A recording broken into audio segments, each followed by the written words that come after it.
video.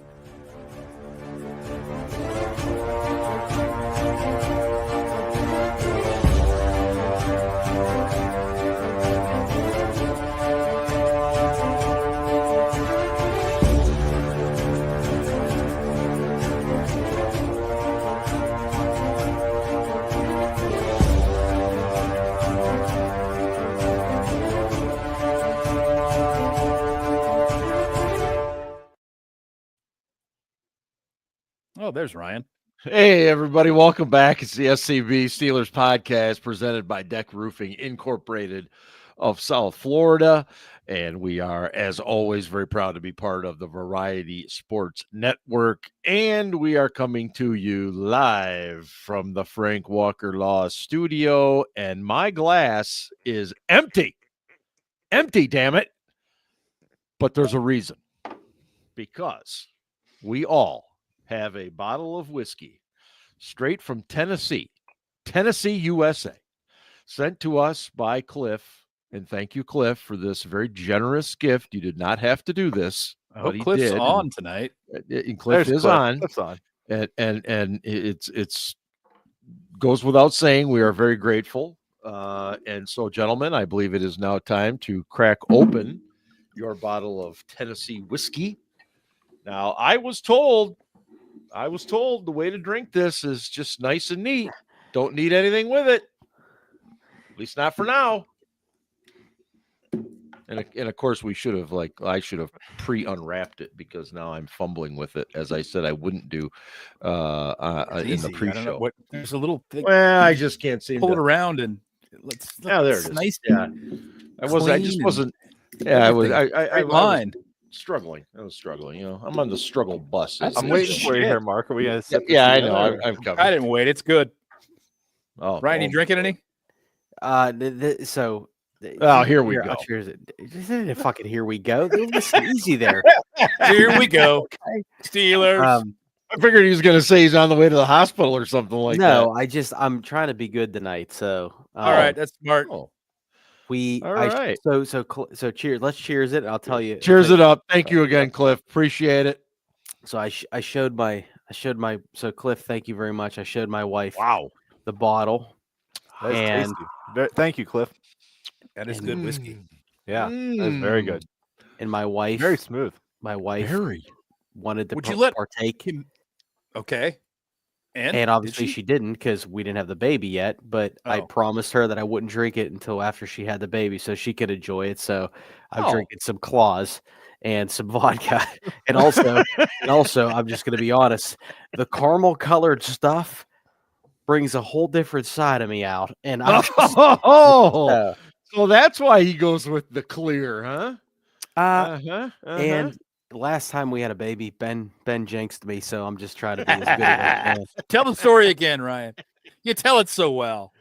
I mean, quickly.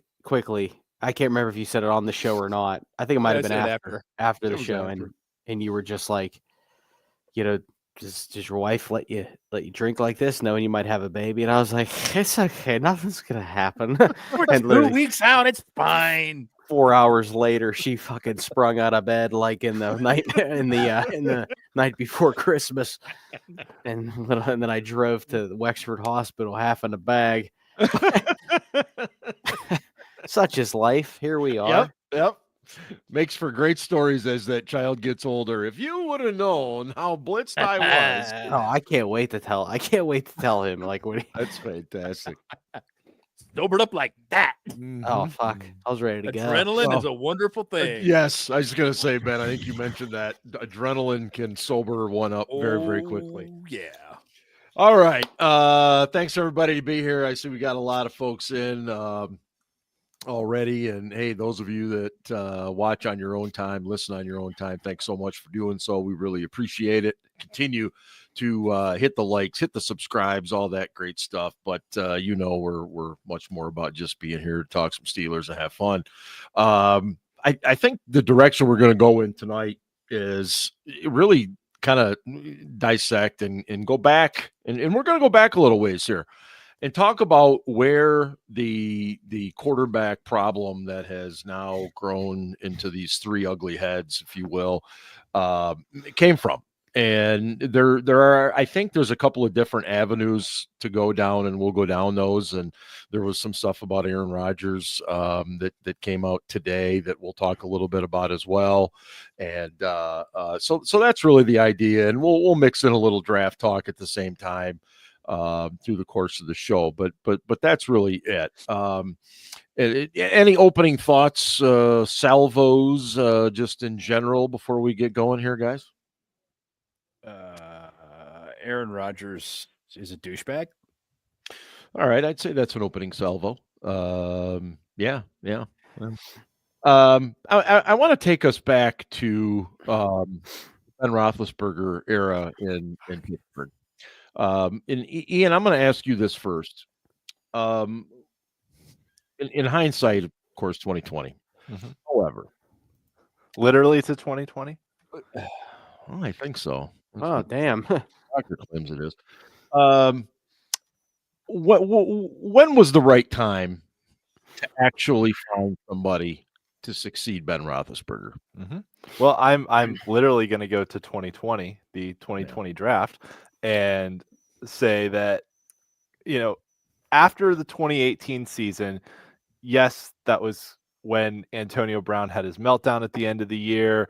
And a lot of people have made note of the fact that we passed on Lamar Jackson. But at that point, Ben was coming off one of the best years of his career. Mm-hmm. Taking Lamar Jackson and retooling our whole offense as the Ravens did for him was probably not something that was really in the cards for the Steelers.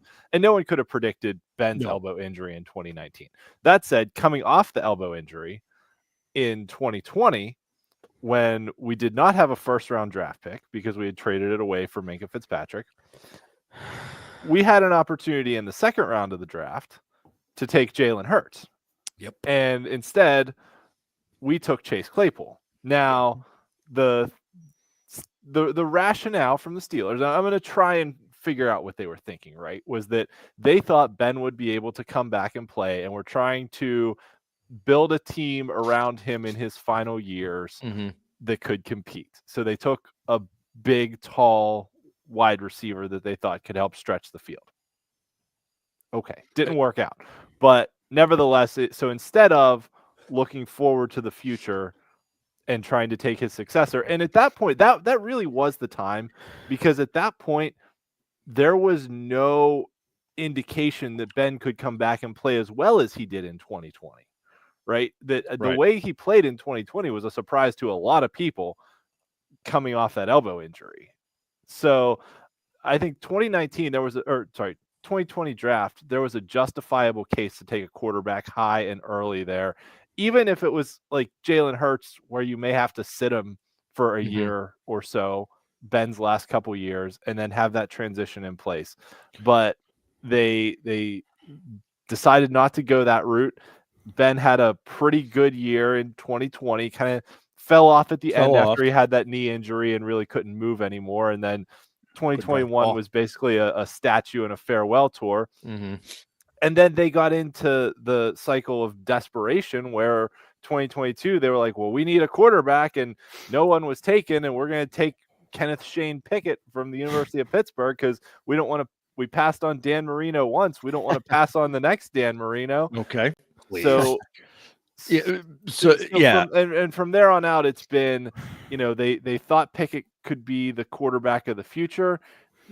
He essentially quit on the team because things got hard on him. And even up to last year, right? Like, they signed Russell Wilson kind of, I think, with the hope that, Pickett could sit and learn behind him and then maybe come back this year, because the Wilson thing was a 1 year kind of trial run. But then Pickett threw a hissy fit and they traded him. So then they picked up Justin Fields and two guys, whole quarterback room on 1 year contracts, no long-term plan. And now we are where we are here. Ben, would you tend to agree that's kind of where things were? How would you approach this? You could have drafted Jackson in 19. That's true, but yes. And just real quick, Ben, I'll ask you. Actually, Jackson was the 18th. Would the Steelers? 18? Yeah. But then no, I would the wouldn't have drafted Steelers him. have actually done what the Ravens did and completely retooled their offense for them? So I don't. I mean, maybe. I mean, Mike Tomlin likes winning as much as anybody, and I think he might have done that because the reality was you were going to have to with a talent like Jackson. Yeah, that's the only way it works. But going back, if it was 18 when I thought it was 19. No, it was 18. 18. You don't do that. You don't take him because you don't know how much time you get left with Ben, but you feel like you've still got some because he's still playing at a high level. 2020 for sure. You take a quarterback there because Ben just ripped his elbow. You don't know if he's ever going to be the same. Right. He's an older guy. Yep. The likelihood that he's going to improve is slim to none. And in 2020, he played pretty well, but he was throwing short to intermediate passes all the time. And when he threw long, he was very seldom on target. His on-target percentage when he threw long was awful. Yeah. And so, my thought is that's the key point. Even if you've got a guy like a Jalen Hurts or somebody else, or you hand the guy a clipboard and you say you're going to learn for a couple of years and then you're going to take over, which is what the Packers did with Rodgers. Right. They drafted him. Yep. You're going to learn for a little while and then you're going to take over later. And Love as well. Same thing. Sad him, Scarps, what's your take on how they did things and ultimately is their mistakes of back then, is that gotten us to where we are now? Yeah, I hear what you guys are saying. I don't have faith that they would have been able to draft and develop a Lamar Jackson or Jalen Hurts. So I'm going to fast forward to 2022 when they brought in Mitch Trubisky and drafted Kenny Pickett, and they had a guy on the roster. And I mean this, and you all know I fucking like Mason and I root for the guy. Right. But he should have been the bridge quarterback at that point. And he might be the bridge quarterback 3 years after the fact. Right. And it's like they're almost they're 3 years behind where they would have been if they would have just rolled with Mason in 2022. And they brought in Mitch Trubisky. Obviously, they drafted Kenny Pickett. But we're at the point right now where the guy that should have probably been the bridge guy in 2022 might be the bridge guy in 2025. And whether you like the guy or not, or hate him or not, he was originally drafted in 2018, and the guy at the helm never went to bat for him. He didn't shit on him, but he never really was in his corner. So I don't know. I think 2022 they should have where they are right now, they should have been at in 2022 in realizing that, hey, maybe let's just see what happens for a year. If we suck, we suck. If we do okay, we do okay. But they brought in Mitch for whatever, $10 million a year, whatever it was, and they drafted Kenny Pickett, and it was nothing but headaches. And the guy that should have been the bridge guy all along is the one that ultimately led them to the playoffs in 2023. So I don't really have a lot of faith in their coaching. I don't really have a lot of faith in their player personnel either at this point. But it's hard to say what's the one factor that led to where they are now. Yeah. But I think they should have just done what because they're literally could be what they're going to do in 2025 or what they may potentially do in 2025 is what they could have done in 2022. And to me, 3 years in this league is a lifetime. Yeah, well, it is. And that's a great point. The average length of most NFL careers. Yeah. Yeah. And I think, that's why I wanted to start this discussion that way, because it is a lengthy period of time. And it's very easy for us four guys just sitting here having a whiskey to go back and say, well, they should have done this, should have done that. But I think you have to do that in order to really put the focus on where we are now. And I Scarps, I think you did a pretty good job of that. Now, Ian would like to play devil's advocate here. I think you've got to go back and revisit it, and I hope they did. because if they didn't learn something from this time frame, they're fucking idiots. Right. Learn from your mistakes, right? Ian, go ahead. Okay, so let's go. I agree with what Ryan said, but to play devil's advocate for a minute here, right? In the 2023 draft, there were 3 quarterbacks taken in the first 4 picks: Bryce Young, C.J. Stroud, Anthony Richardson. Yep. Of those 3, Stroud looks like the only one. I mean, Young kind of came along late last year in the second half, but Stroud really looks like the only one who kind of has it right now. Richardson has had his work ethic questioned, has injury issues, and when he, is extremely erratic with his accuracy.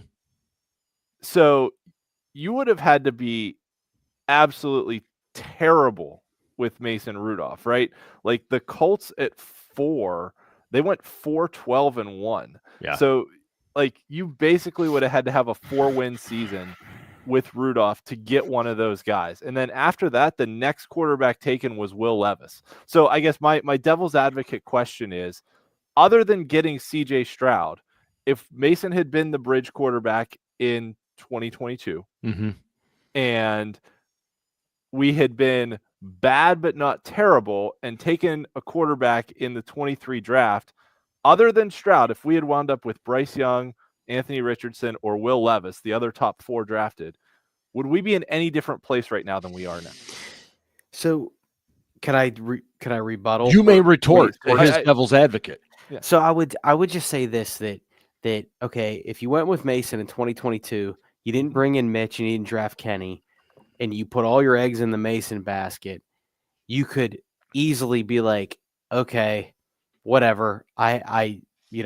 Let's explore free agent quarterbacks.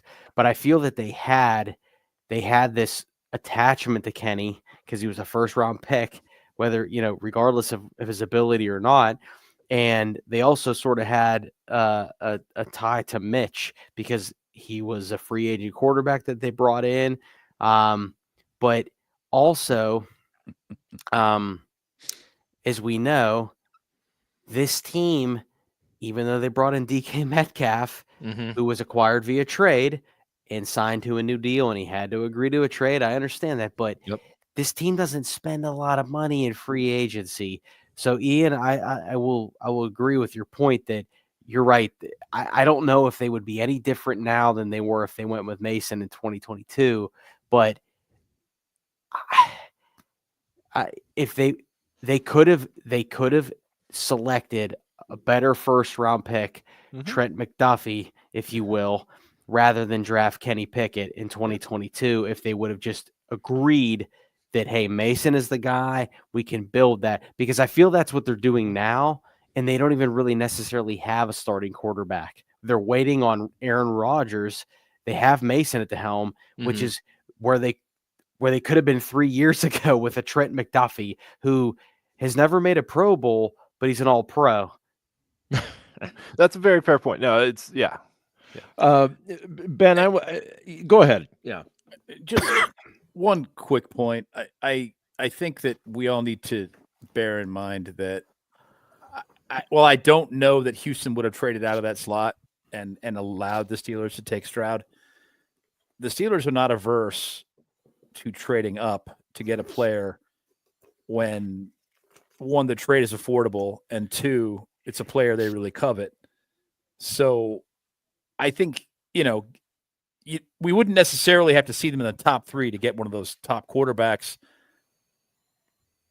because they would be willing, if they were close enough, they'd be willing to trade up to get into that spot. And what was your question going to be? I'm sorry. Well, my question, and kind of to put a bow on, say, that time period, the 2020 era, around that time period, does Ben Roethlisberger bear any responsibility for the way that the Steelers maybe behaved? I mean, yeah, they coddled him, they treated him with kid gloves. They didn't need to do that. They could have sat him down and said, look, let's have the big boy talk. We're getting to the end of your career. You know this. We know this. We're not trying to push you out the door, but we do need to get another quarterback in here, because at some point you're not going to be here and we're going to have to move on. Yeah, the team's still going to be here. You're not. Yeah, you're not. And we're getting to the end of it right now. So we're probably going to take a kid high. If somebody we like is there, we're going to do it. And, that's one of the things I don't understand NFL teams not doing that with their quarterbacks. That's why they get so pissed off. That's why Rodgers was pissed off when they drafted Love. That's why Favre was pissed off when they drafted Rodgers. Yep. And so on and so forth. Supposedly, Alex Smith was not at all angry when they took Mahomes. He wasn't angry at all. He helped them. Well, so if we come forward to today, I feel very strongly that, and I don't necessarily have evidence to back this up, but I feel like they really screwed the pooch this offseason. I feel like they had their sights set on maybe Sam Darnold or Rodgers, be that as it may, and that some other free agents that could have been brought in were not, because they didn't want to spend the money there and they would have rather spent it on a quarterback. And am I wrong in thinking that? Yeah, no, again, and I've been telling you guys this for a couple of weeks. I don't know why people aren't talking about this more. Right. High-end free agents do not want to go to a team that isn't going to win. And a team that only has a practice squad player at quarterback is not going to win. All we had was Skylar Thompson at the beginning of free agency. Right. No quarterback. Yeah, they just traded for DK Metcalf. That's great. Who's going to throw him the ball? I firmly believe that's why they didn't sign a high-end defensive lineman. The people they inquired about, sure, yeah, we'll listen. Okay. But this other team wants to pay me the same money anyway, and they've got a shot at actually contending. Why would I go to Pittsburgh? It's like Roethlisberger was talking about on his show. People used to want to come to Pittsburgh because they knew they had a shot at contending every year. And that's not the case right now. Nope. So if you are in this position, you have to be like Cleveland and pay the Cleveland tax to bring in free agents at an even higher rate because nobody wants to go there. And I hate to make that comparison, but that's where the Steelers are right now. Yes. They do not have the offense to compete. They didn't have it last year. And it hasn't really gotten, you got Metcalf, but who's going to throw him the ball? No argument here. No argument. Ian, I'll throw that razor. Same question to you as well, regarding where we are in the strategy that they may have botched this thing. They certainly have botched it because now they're basically in bed with Aaron Rodgers, and you would have had to have spent zero time paying attention to any NFL news to think that getting in bed with Rodgers was a good idea to figure out something quickly, right? It's Brett Favre all over again. It blows my mind that they thought, oh yeah, we'll just see if we can sign Aaron Rodgers and that'll definitely get done quickly. And that and I think honestly, to your point about the defensive linemen, that they know they don't have a quarterback. They're going to have to pay a quarterback a decent chunk of change, whether it's, what Russ got, what somebody else got, what they may have offered Sam Darnold. Right. And I think, and this is just me speculating, but I think going into free agency, they knew they were going to have to pay a quarterback a certain amount of money. And they were like, okay, once we get the quarterback figured out, then we can be aggressive at signing some other guys because then we'll know how much money we have left. Well, they still don't friggin' have the quarterback thing figured out. So they haven't gone after a bunch of other big name guys. They've signed a couple guys here and there. Sure. But the one other thing I will mention too, that is the upside of all this, and I've said on this show that if they suck this year and get good draft position, then that might not be the worst thing in the world. And it's not a referendum on Mike Tomlin being a terrible coach. It's just, sometimes you have to go through that cycle, and the Ravens have done it. The Packers have done it. A lot of good franchises have had to do it. So it's not the worst thing in the world. All that said, they now we're in a position where I hope Aaron Rodgers retires. That would be better than him playing here. but it's they're in a no-win situation and basically have no idea what's going to happen a month out from the draft, and may have to make some aggressive move in the draft where you've already traded away your second round pick to try and get someone to play this year. The flip side is, if they just roll with Mason, they are getting a shit ton of comp picks next year, and will have plenty of ammunition to make a move next year at the draft, which is in Pittsburgh, and should have a better quarterback class to go up and get a quarterback than they will this year. At this particular juncture, I think that's what this is all about now. So now, Scarps. Yeah, I don't even care about the quarterback position as much as I care about the other positions. And they had money to spend, and they didn't spend it at other positions. Now, they got DK Metcalf, okay, via a trade. I get that. But they still have other money available. Yeah.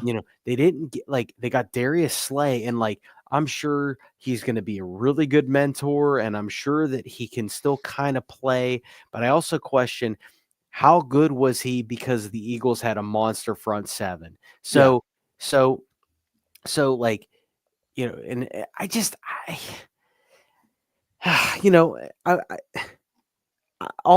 this offseason I heard that, they have money, they're going to have to spend it. And yes, DK and this and that, but I just feel so underwhelmed by what they've done. You should. And they've made some depth signings, and they've said this. So for everybody sitting there saying, "Oh, Omar's different. Omar's this and that." We talked about the Minkah Fitzpatrick trade earlier. To me, the Minkah Fitzpatrick trade and the DK Metcalf trade are the same thing. I mean, I know obviously DK Metcalf's making more money, but they're both big moves that were made when you didn't have a quarterback. So I just feel underwhelmed. But I know we'll talk about Rodgers a little, so I'm good right now. Yeah, I want Ben to respond, and then we'll talk a little bit more about some current Rodgers stuff. Go ahead, Ben. Scarps, your argument assumes that they made no effort to sign people, and that's the point I was making before.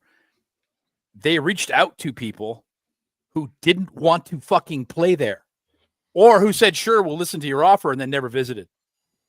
Yeah. And the bulk of the offers they were making to street free agents, to unrestricted free agents, were 1-year deals, because they're trying to save all those comp picks. I get where you're going with it. They should have improved. They should have done this. I really thought they would have signed what I was told was they're going to target a high-end defensive lineman.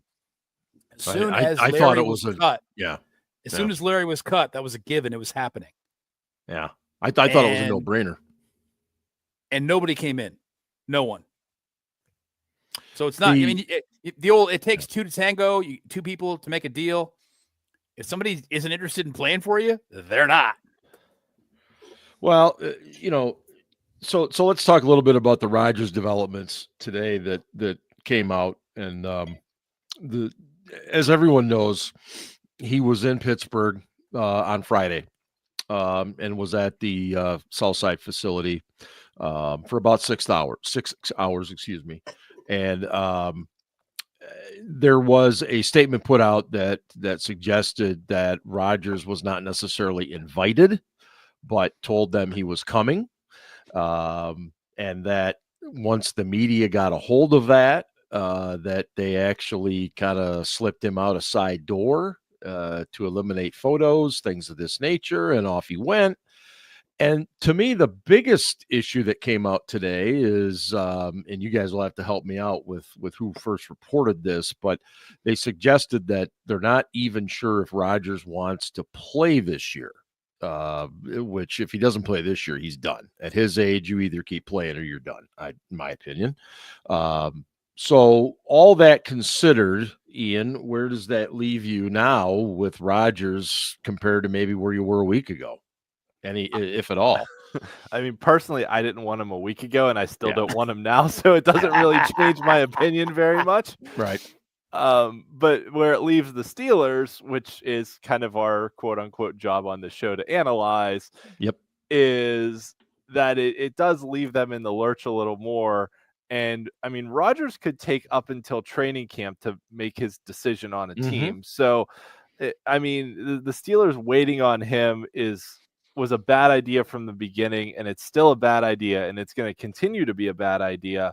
And they need to figure something else out. I was actually kind of surprised they didn't move on and at least try and sign somebody else, because like they need 3 quarterbacks, right? And Skylar Thompson is a practice squad level quarterback. So right now they have 1 out of 3. So, you know, unless they're going to draft one, and I know they spent time with, you know, Milroe and Howard and all that at their, you know, pro days and dinners and stuff. But also, let's not forget, right? Let's not shifting a little to draft talk, but Steelers pro day history, going all the way back to 2010, when Ben had his incident in Georgia, and there was rumors that the Steelers were going to cut him or trade him or whatever. Right. And the Steelers went to Florida's pro day, and all the articles were Steelers go watch Tim Tebow. Mike Tomlin watches Tim Tebow at his pro day. And I'll throw it to Ryan because I know he knows. Who'd the Steelers draft that year? David Castro. No, it was Marquise Pouncey. My bad. It was Right. Oh, Tebow. My bad. Okay. Yeah. But the you know the whole Steelers brass went to Florida's pro day, and all the articles were about the quarterback, and they drafted the center. Right. So just because the whole brass is at a pro day, right, doesn't necessarily mean, you know, that they're going after the quarterback. And sometimes you take the quarterback to dinner to say, hey, who's good in blitz pickup? Right. Who's good? Who's a reliable third down receiver? Who can you throw this kind of route to? You know, so the quarterback's the guy that knows all that stuff, but it doesn't necessarily mean you're going after the quarterback. No, it's a great point. It has to be said. Yeah. And to everyone's points in the chat, you know, I personally like Milroe in the 3rd or 4th, Howard in the 4th, 5th, 6th, somewhere in there. Like I'm fine with those. Like those are not guys you bring in to be starters. Those are guys you bring in to maybe develop into a backup. But in that case, you still need a second quarterback. So the options are getting thin, and there's been some guys that I was kind of a little surprised they didn't like at least kick the tires on. It's like and I cannot believe that I'm saying this, but I'm going to say it anyways. You know, at this point, if they have their heart set on signing an over 40 quarterback, I'd rather take Joe Flacco than Aaron Rodgers. Yeah. You can get him for cheaper, and he can still actually run an offense. Yeah. Ben, I wanted you to have an opportunity to respond there. Just a quick one. I don't think that Aaron Rodgers can wait until training camp to sign. Rodgers is gonna run his offense. We all know this. He's only capable of running the one offense. He's not going to learn a new one. And in order to install that, he's got to be there really at the beginning of OTAs. Okay, so if this dude is not there, if he's not there for OTAs and mini camp and all the while working his way through it and installing his quote unquote Aaron Rodgers offense, he's not playing. Yeah. I don't like what it says to the team either. I'm old school. I mean, if I'm the team and I go through OTAs and mini camp and all that, and then this guy comes in, I know it's the NFL, it's a different world, but I still don't like the way it looks. But that's just me. You know, I agree with you, but I'm thinking more along the lines of what Cam said. Either you want to be a Pittsburgh Steeler or you don't. Right. And if you're waffling on that, then you shouldn't be a Steeler. If you're not sure you want to be a Steeler, then go fucking play someplace else. And if you're not sure you want to play, if you're waffling about playing, then you should retire. If your heart's not in it, you shouldn't do it. I'm sorry. Yeah, Scarps, I'll throw that to you. I mean, that was the rumor also today said by a couple of you know, ESPN insiders and others that maybe he's not going to want to play. Cam changed his tune today, though, as well. Well, that's all because of Skip Bayless. But you know, was it yesterday? Yesterday. Oh man, I don't want to steal all of Casey's thunder tonight, but I do want to say this. I do not understand why any rational Steelers fan would want Aaron Rodgers to come to this team. And it has nothing to do with his play. It has nothing to do with, winning cures everything. I don't want to hear about all that bullshit. This dude is a polarizing figure with enough baggage that would fill 5 Ben Roethlisberger suitcases. And all right. And this locker room is not built to handle a personality like that. And Casey's going to touch on this earlier, and I touched on it earlier on the application formerly known as Twitter. And people were like, oh, well, Ben was an asshole. Yeah, Ben was an asshole, but you know what? He had about 30,000 veterans on the team that didn't condone his behavior. Ben was just kind of just going rogue, and then eventually when those guys left, Ben had to be a leader, and he wasn't the best leader. I'm not going to say he was. No, that wasn't his thing. But Ben was drafted by the Steelers. He had been there for years. You're bringing in an outside guy that didn't want to be that didn't want to be at the team he was drafted by, and went to New York Broadway, and was obviously forgive, don't worry about the injury season. But last year, I think the Jets had just as much of a roster, if not better roster than the Steelers. And they were terrible. Yeah. They were fucking terrible. And he threw Mike Williams under the bus, who the Steelers traded for. What are you trying to bring? Why would you want to bring that guy into the locker room right now? Yeah. Because I'm going to tell you this right now. Everybody's always like, oh, Mike Tomlin loses the locker room. Mike Tomlin does this. Mike Tomlin is a hands-off locker room guy. Let the veterans handle it. And how well has that gone for this team in recent years? And you're going to bring in a guy. You're going to bring in a guy who throws people under the bus, who gets coaches fired, and you think that they're going to be a Super Bowl contender? I mean, please give me the shit that you're smoking right now. I'd love to know that. And I will say this though. Sorry, I'm rambling, but no, you're good. If Rodgers right off the bat said, yes, I want to be a Pittsburgh Steeler, I would probably feel different at this point. But the fact that he hasn't committed to anything, much like he hasn't committed to any relationship he's ever had with a female, or the one with his mom, dude. Because I'm going to tell you that too. His mom. Because I'm going to tell you this right now. If you fumble Olivia Munn, I have a problem. Okay. The dude had a better defense and better skill positions surrounding him last year. Not a great line, but better skill positions, much better defense than the Steelers had last season. Right. And convinced the team to trade away players he didn't like, get rid of them, and trade for his favorite wide receiver, and won 5 games. 5. But yeah, and yet here we are trying to court this guy who has really no other options now. Although the Vikings, I guess, cracked the door back open yesterday or today, which they'll flirt with it, but I still don't, see much of it. But hey, Mark Malone in the comments says getting Tomlin fired would be the best outcome of all. He's not getting fired though, Mark. He's not. I don't care what happens. He's not getting fired. Tomlin's not getting fired. No. I mean, it would take Tomlin. In all likelihood, he's not leaving until he retires. Right. Or does the Bill Cowher thing and resigns so he can go off to television instead.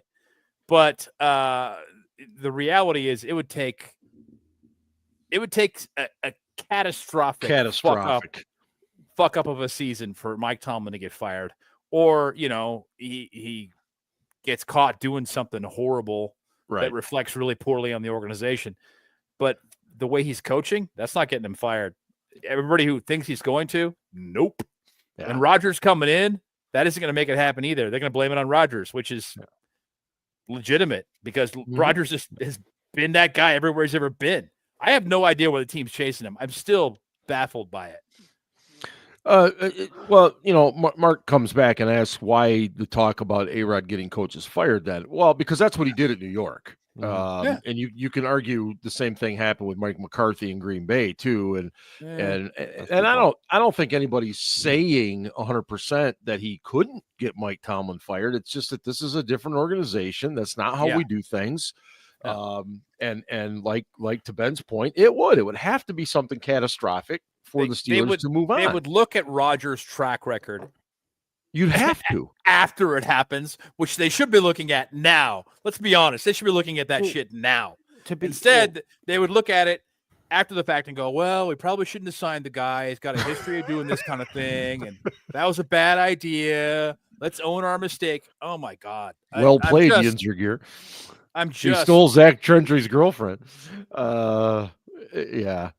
No, yeah. Point. That's good.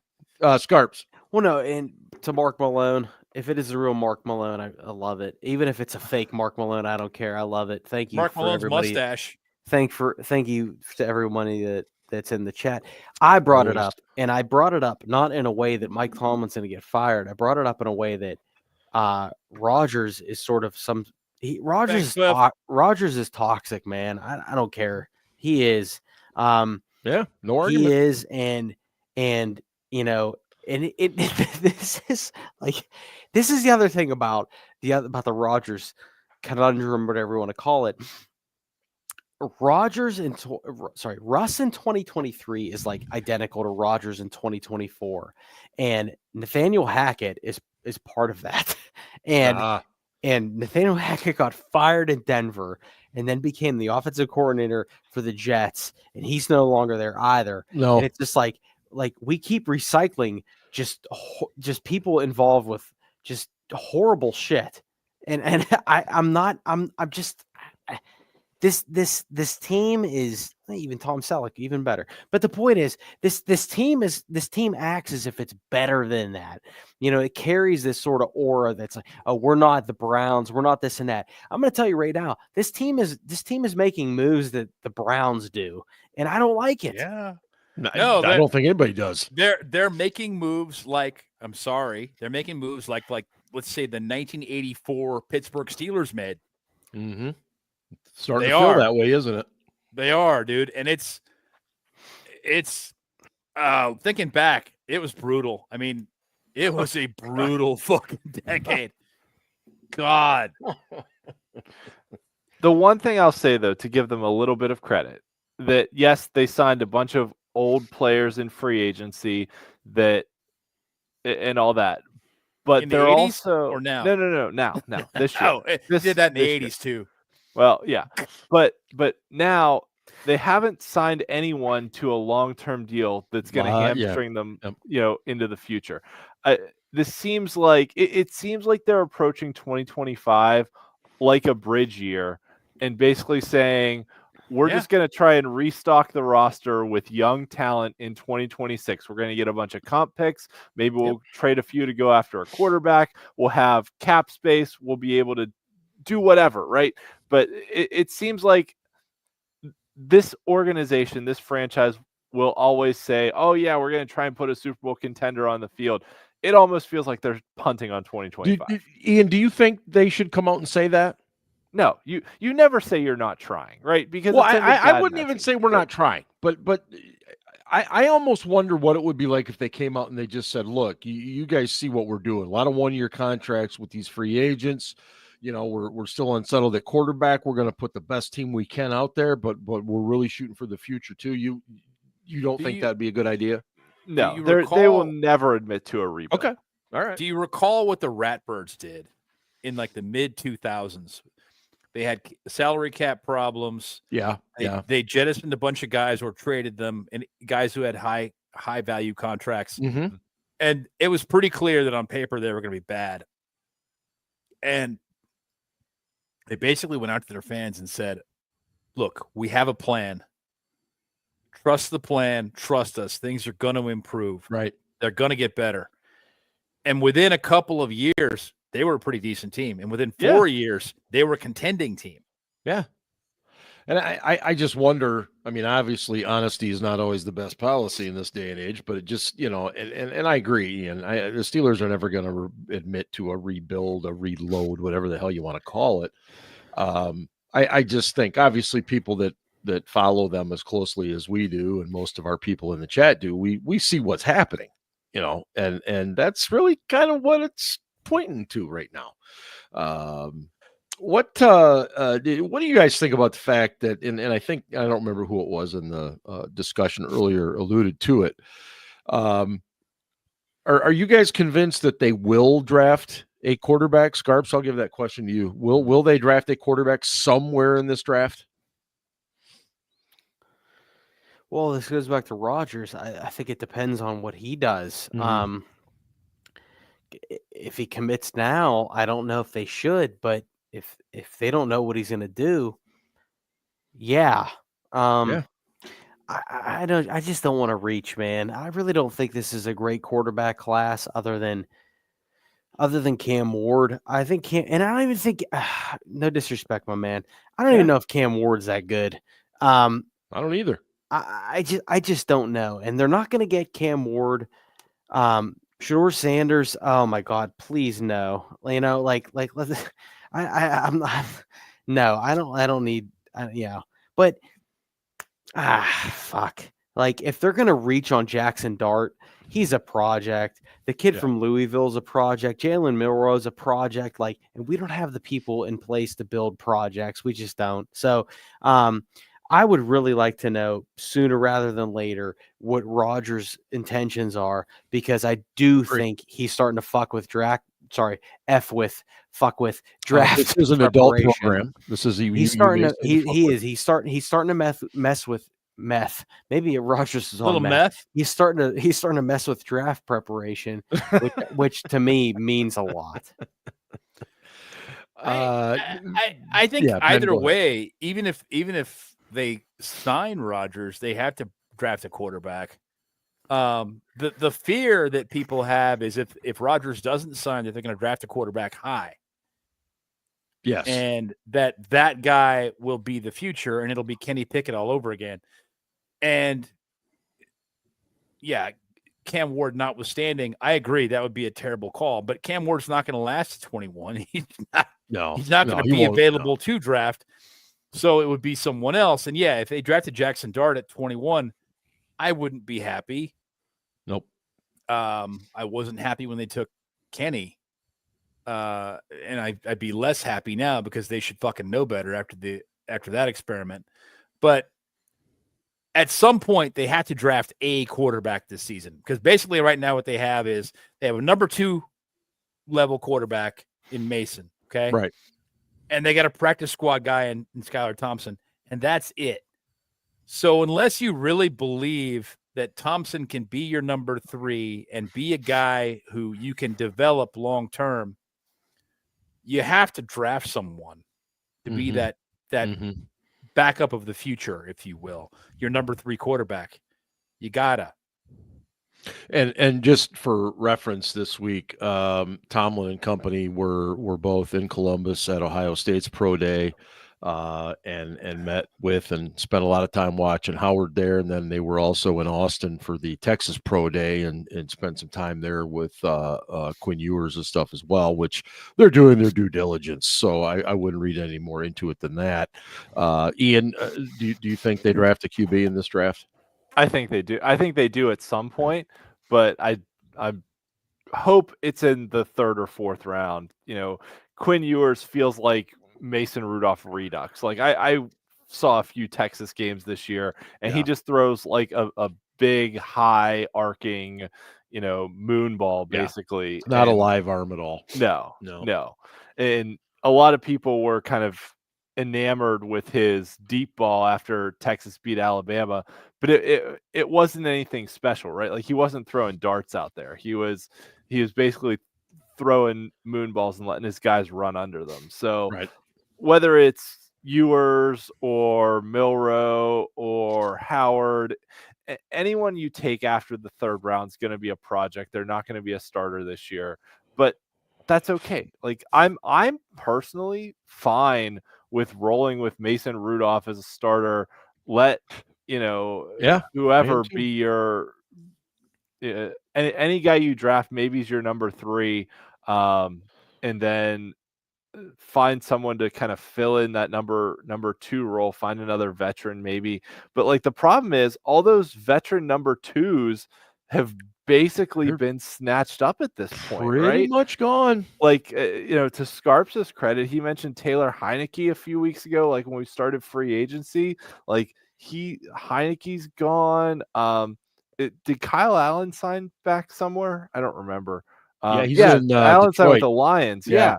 Like Kyle Allen's gone again. Like all those guys that you could have just gone out and been like, yep, you'll be our like number 2 or number 3, whatever. Like, Jacoby Brissett, Marcus Mariota, Andy Dalton, like they're all signed already. We like missed the whole boat on quarterbacks. There's like no one left basically. Yeah, I think the fact that they don't have the second round pick because of the Metcalf trade, for me, and I think Aaron mentioned this in the chat, I would drop down to the 4th. I want to get a positional guy in the 3rd. There's a way they could recoup that second round pick by trading George Pickens. Exactly. Yeah. Well, I don't have any knowledge. I would think that's what they're hoping. On draft night. Probably on draft day, it's going to happen. That's when it's going to happen. You trade him out in the first round, and hopefully you get somebody who's got a better draft position than you had it at. What was it, 43? Mm-hmm. No, it was 52. 52? Yeah, 52. Hopefully, it's a better position than you had there, and you improve your position in the second round, and then you draft a wide receiver. And people are like, "Oh, that's stupid. They'll end up just like they were last year." But like, I'm fine with that. At least they accept, right?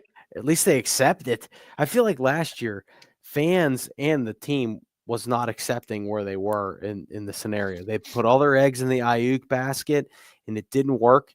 And I feel like if they trade Pickens for a second round pick this year, and they're building for 2026. I'm fine with that. And I really do mean that. I really do mean this. Like I agree. I am not a Pickens fan. Y'all know this. But like he's not going to be here next year. No, for sure. No. 100% not. He is not going to be here. 99.99%. He's not going to be here in 26. Yes. So why not get something for him? I agree with Scarpino. Mm-hmm. The dude's going to be gone anyway. Just get something. So to play draft day here just for a second, obviously if he leaves at the end of the season, goes free agency, you can get a 3rd round comp for him, right? So therefore the thinking would be if I'm Omar Khan in the front office that I'm looking to get a second for him in a trade, right? Yeah, but okay. I'm going to get a comp pick for him in 27. Mm-hmm. Yeah. Okay. Yes. Yes, a third round doesn't do the Steelers much good. A third round pick in 2025 has a great deal more value than a 3rd round comp pick in 2027. Absolutely. Mm-hmm. Okay, so you could, I wouldn't take it, but you could theoretically take a high third round pick this year. Mm-hmm. No, I'd be looking for a second at least. Yeah, no, I'm with you. But the dude is a 1st round talent, and if you trade for him, you're going to have to extend him. Yeah, that too. Is it one quick point? Yeah, go ahead. No, Ian, go ahead. I was just going to say, if you look back at draft trade history on the year that AJ Brown and Hollywood Brown got traded, those were both for late 1st round picks. I think they were all in the 20s.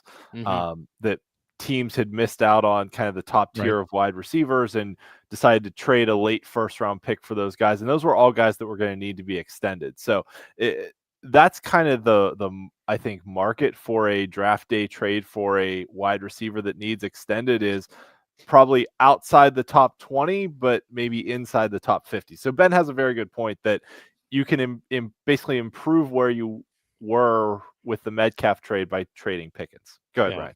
Yes, but just a little bit of context real quickly. Yeah. This isn't a real good wide receiver class at the top. No, it's a nice class, but it's it's a not nice much class, here. but it's not top heavy. No. So there aren't 4 or 5 guys that you're hoping to get, and you guys are watching the game simultaneously, you bastards. Yes, we are. That Cooper Flag just hit a ridiculous shot at the buzzer. Okay. There aren't, typically there are a handful of wide receivers that people are targeting in the first round and they're coveting and they really want them.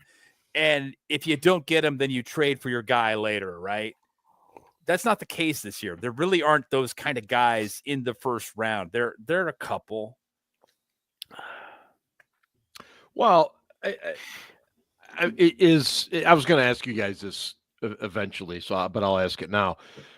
Who is a guy at 21 that would be the safest draft pick right now? In other words, you see the Steelers go to the podium, they get the ticket, they make the announcement, and you're like, oh, love it. Okay, perfect, makes sense. I mean, Ian, who's that guy for you right now? Ibuka, the wide receiver from Ohio State, is Ibuka. I feel like that's the safest pick. I really hate admitting that because it makes Aaron happy, but Ibuka is both from a talent and a character standpoint. The dude can play the slot. He can play the X. Yep. He runs great routes. He's going to get open. He's a team player, high character dude. That is your safe pick. And I hope that's the pick they make ultimately, but I'm afraid they're going to fuck it up. Scarps, who is your safe pick? I want to make a quick point, and I hope to do this quickly. As I said, a quick point about Pickens. Everybody's always like, "Oh, Pickens would ball out somewhere else." Would he? And the reason I say that is because maybe Mike Tomlin is the best person to connect with Pickens, but he can't get the most out of him on the field because he doesn't have a quarterback. So then he goes to another team and they have a good quarterback, but the head coach can't get the most out of him because he can't connect to him off the field. So I think that's like some of the balance you have to deal with when you're talking about trading him. All right, so getting back to the safest pick at number 21, I think the safest pick at number 21 is you draft the most athletic defensive lineman that's available, and you fucking see what happens. And if he sucks, so be it. That's the way I look at it, because at the end of the day, you need to wreck shit on defense, and this defensive line doesn't have wreckers anymore. And maybe Cam can do it at a certain point. Maybe Keanu Benton can do it at a certain point, but you need a stud defensive lineman that can do that. And I think that's the safest thing you can do. I think as far as the combination of person and player, I agree with you guys. I think Ibuka is that guy. But I'm the only guy. But no, Ryan. What I was going to say is I have a hard time processing that as of right now, because I know I have Metcalf and Pickens. And I mean, Roman Wilson, who the hell knows what? But if you take Ibuka, that gives you the ability to trade Pickens away. Mm-hmm. Right. And what I was going to get at is that hopefully we will know maybe by the week before, when we do our show the week before the draft. And of course, by the way, we will be live during the first round of the NFL draft, probably the second round Always too. are. So yeah, so you do not want to miss that show, by the way. It's always one of our best ones of the year. And I'm just getting at the fact that if we make that trade before, then Ibuka becomes like a no-brainer for me. Mm-hmm. But at the same time, we have nothing on defensive line right now. You got 35-year-old Cam Hayward, you got Keanu Benton, and a bunch of used cars. I mean, there's nothing else. I'm sorry, I didn't mean to call them used cars, but that's essentially what they are. That's a Bruce Springsteen song. It is indeed. Yes. Off of Nebraska. Now here's a guy who knows his music. So I don't know. Safest picks. I agree with you guys. I do not want to see us pull a Kenny Pickett again. I don't want to see us panic, take another quarterback at 21, because we just think we have to keep doing that. I would much rather, and I truly think the plan is keep stocking those picks and move up in 2026 to get the guy. But I don't know. I'm just a guy. What can I say? Since you're a Michigan guy, sure. What about Kenneth Grant? What happened if by some miracle he fell into the? We were talking about in the chat. If Kenneth Grant's there at 21, you run to the podium and take him. Like, I agree. Well, I mean, he's a fascinating guy in this draft because I mean, you can find him in a lot of people's feelings that he's a top 10 defensive lineman, and then you get other people that say, there's some things there I worry about, blah blah blah. Maybe second round. Good. Maybe what? That's great. Fine. Let's hope a lot of teams have a second round grade on the dude. I look because I think he could play the old role that Casey Hampton used to play, where he can and then some, in my opinion. He can two gap, but he can also be the guy on pass downs that rushes the quarterback from the inside. He has something you cannot teach, and I hate it. It's very cliche, but he has the motor. Yeah, he does. He's got the motor, and that's what I would like to see out of my defensive lineman. The dude is an athlete, especially for a guy who weighs 320 some odd pounds. My God. And by the way, I don't know if you guys saw the video of the young man. I think he was at the Florida Pro Day today, over 400 pounds. 464. Kudos to that young man. Desmond Watson. Unbelievable effort today in that pro day, running his ass off. He had like a 25-inch vertical. He did about 32, 33 reps at 225. And I mean, look, to look at the young man, he's extremely heavy. He's way too heavy. But good for him for going out there and busting his ass. If he got down to $4 bills.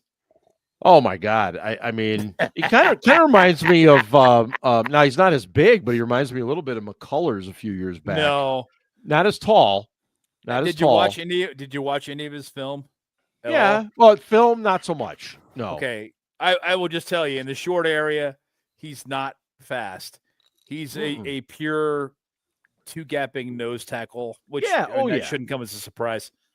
What I mean though is, if you remember, McCullers was way overweight though. More like, do you remember Terrence Cody out of Alabama? They called him Mount Cody. Like, I think that's more probably the comp. I agree. And, I looked at this guy and I was just like, okay, the problem with McCullers was he was so nice, docile. Is timid the right word? I don't know if it's timid. He looked. It's like as soon as that one play would happen, you'd be like, "Oh my God, oh my God!" Somebody just released the beast. Somebody pissed him off, right? And so he destroyed them. And Cam talked about it all the time. We were like, we just keep waiting for Dan to do what he's capable of doing, but he doesn't do it. Yeah, he wasn't interested enough consistently. No, and you've got to be interested. You got to be 100% in it, and that dude, he had natural ability, but he had to be so determined on every snap, right? Because he was pissed off or he was intense or whatever, and he just never was. I think I told you the story. I'm gonna say it right now. I know we should be. You're fine. Yeah. Okay. He's still dead. Said I'm fine. We're over an hour. You can say whatever the hell you want now. At one point, I remember I walked into the locker room and it stumbled upon a conversation, and Cam Hayward was like, "Hey Dan, like you got that film on your iPad, right?" And Dan was like, "I don't have an iPad." And Cam was like what? Like, what do you mean you don't have an iPad? He's like, "Yeah, I don't have an iPad." And Cam's like, go upstairs, get a fucking iPad, get the clips on get the film on your iPad. And like, I seriously like Dan McCullers didn't know any better. Like, which is crazy to me, but like, that's how he was. Like, he was like such a nice dude. Like, I don't think he wanted to like ever burden anybody or like ask anybody for anything. But like, literally, like film study on your iPad is important, and I don't think he understood that. Like, but when you're in college, I don't think it matters as much. But when you're in the People pros, handhold you, yeah. absolutely it matters. And like, I think that's like, and obviously he got an iPad after that. But I just remember being like, Cam was like, "Dan, go upstairs, get a fucking iPad." What the fuck are you talking about? Well, further, he kind of always reminded me of the big kid that the coach sees in the hallway in high school and says, "Hey, man, you got to get out for football." Yeah. And he's like, "Oh, okay." And so he dominated in high school because of his size. But did he really want to do it? Maybe. Ben. The dude was just too mild mannered, and it just never clicked. No. So can I make a point on defensive linemen too?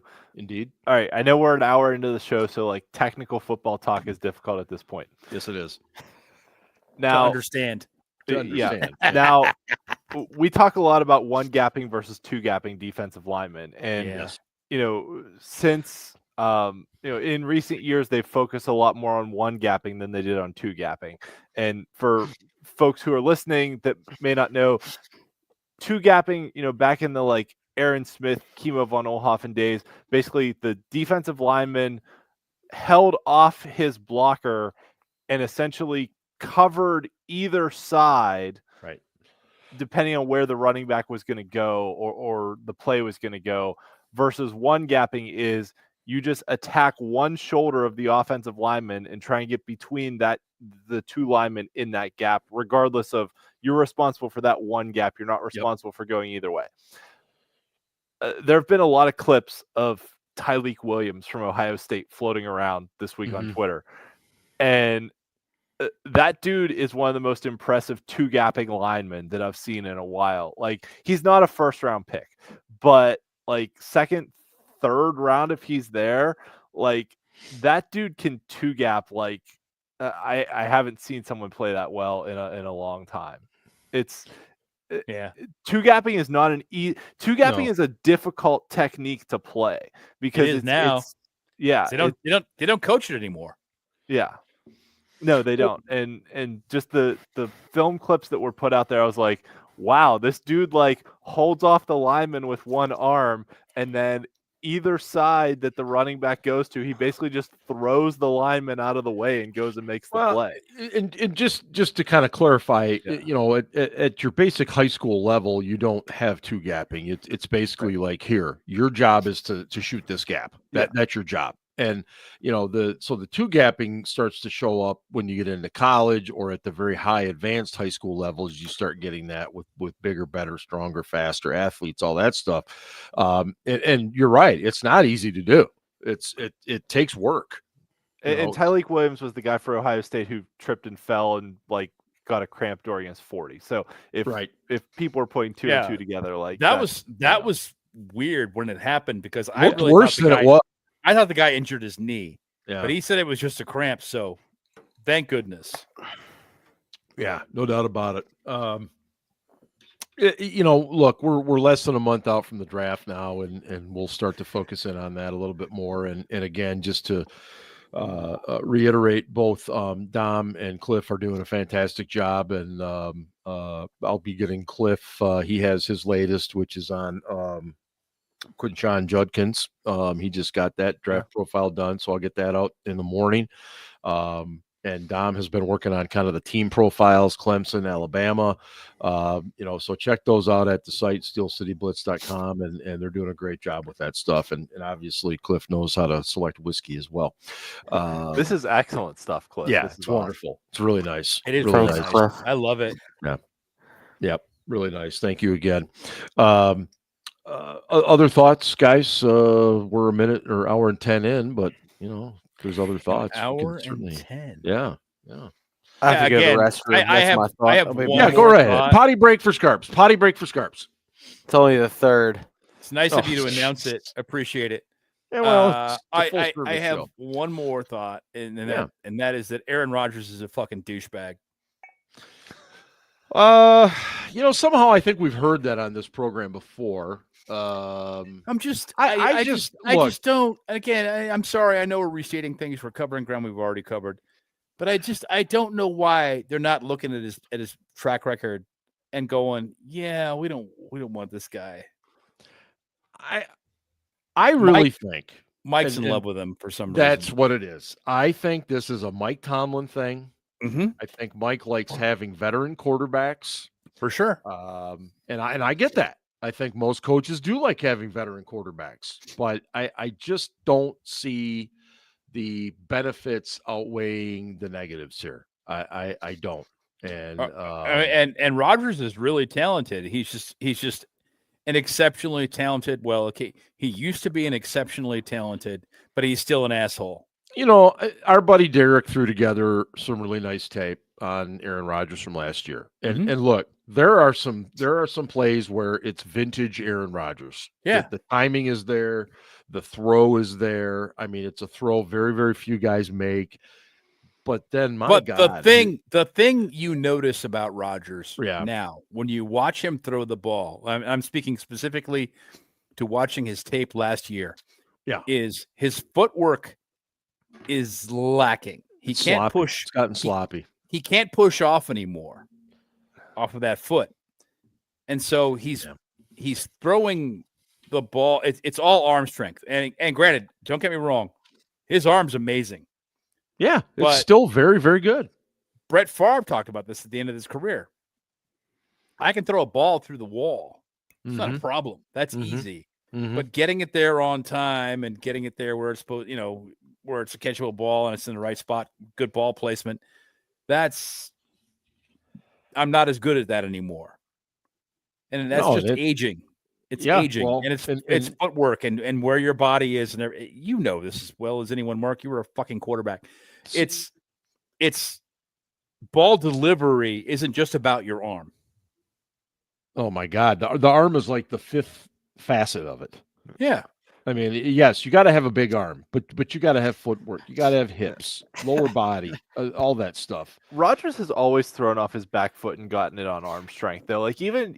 Oh, you're right, Ian. He has. Earlier in his career, like he will throw those the fadeaway balls, and he'll make some amazing throws on those that he gets there purely on arm strength. But my concern is that he's 41 years old, and at some point he hits that Peyton Manning wall of he just doesn't have the arm strength anymore. And when that goes, to Ben's point, his fundamentals have never been good enough to make him a competent quarterback. It's always just been based on arm strength. They've gotten worse. I hate to segue right here, but I want to just for a real quick second. I see Freak is with us tonight. And does Freak know that he and Burner were the the Blitzy winners. The winners of the first annual Blitzy for the best in chat?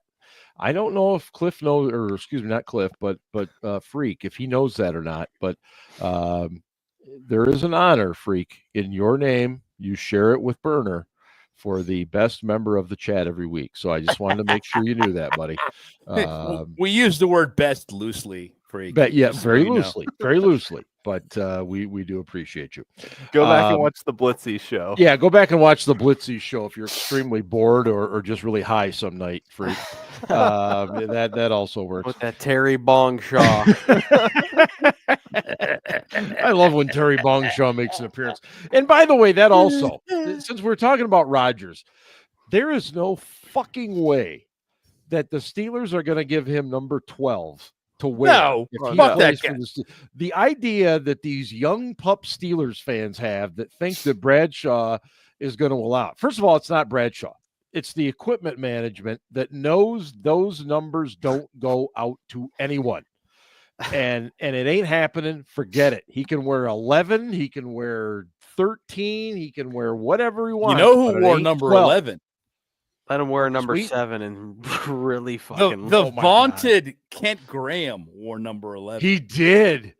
Holy shit, he did. And he was an amazing quarterback. He wore 10 for the Giants, didn't he? Maybe amazing is the strong word. He was infamous as a Steelers quarterback. God. Oh my fucking Aaron All Rodgers. right, so you know who one doesn't last- get an? Yeah, sorry, go ahead. Ian. Good. No, Sorry. I wanted to make one last point that speaking of Terry Bongshaw, just a reminder to all of our members of the chat and those that listen later that we're coming up on NFL draft smoke season. That don't believe anything you hear because it is absolutely yeah. smoke season. We're No, now a month out from the we're draft. in it now, dude. Lying season is here. So whatever you hear about whatever team, just realize that. Oh, what a comment. Can he wear number 420? Oh, that's amazing. Hey, Cliff, I don't know that he I actually just- smokes the weed. I think he does the other things. Yeah, Maybe he's a Maybe he he's does more of some a shrooms. hallucinogen. He does some shrooms and some ayahuasca. I would just say that, like, can you imagine the conversation between Aaron Rodgers and Art? You wouldn't know. You wouldn't be able to tell the difference between the two. If you were blindfolded and listening, Yes, how would you know who was talking? that's what I'm saying. Yeah, well, thank you very much for inviting me to the Southside facility. Yeah, well, it's great to have you there. Done some great things. Oh, thank you. You done some great things too. And it's just like, what the fuck? Oh my god, that's good shit. That's because it would be. Art, can I interest you in some ayahuasca? Hey, Art, have you ever been down to Monongahela without a boat? Oh shit, the wheels are coming off, kids. I think it's a great time to segue to Mr. Casey Kasem if he is ready and raring to go.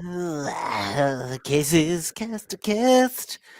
American Top 40. Hello, everyone, and welcome to the week that was March 27th, 1997.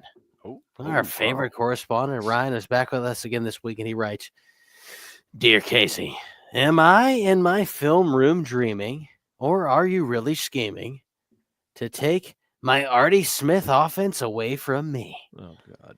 You'd better think about it. I just can't live without it, so please don't throw short of the sticks on 3. Yeah. Casey, that's of course a parody of Grand Funk Railroad's I'm Your Captain, Closer to Home, off their 1970 album, Closer to Home. From Michigan, by the way. By the way, yes. Almost on this very date in 1972, Casey, Grand Funk Railroad fired their manager Terry Knight of Detroit fame, citing they weren't getting their fair share, which led to ongoing legal battles in which the band replied with, we need to fight for our rights to our careers and name. Casey, to be clear, I'm talking about Grand Funk Railroad and not the current situation between the Steelers and Aaron Rodgers. Casey, Aaron Rodgers is more annoying than a pimple on picture day. He's more aggravating than a hemorrhoid before and after crushing Taco Bell at 3 a.m. He's about as timely as getting a free ride when you've already paid.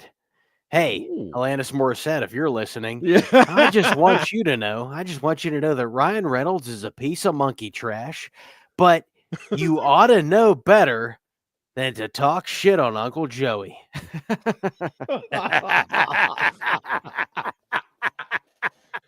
Oh, for you youngsters out there, please look into that.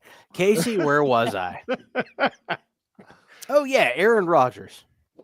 To be fair, I don't blame him at all.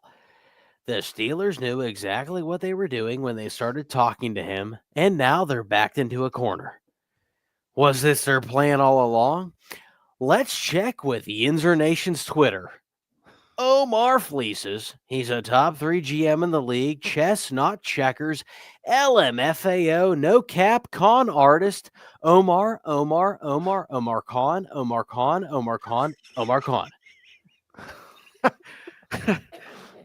That's a little Chaka Khan for you youngsters out there.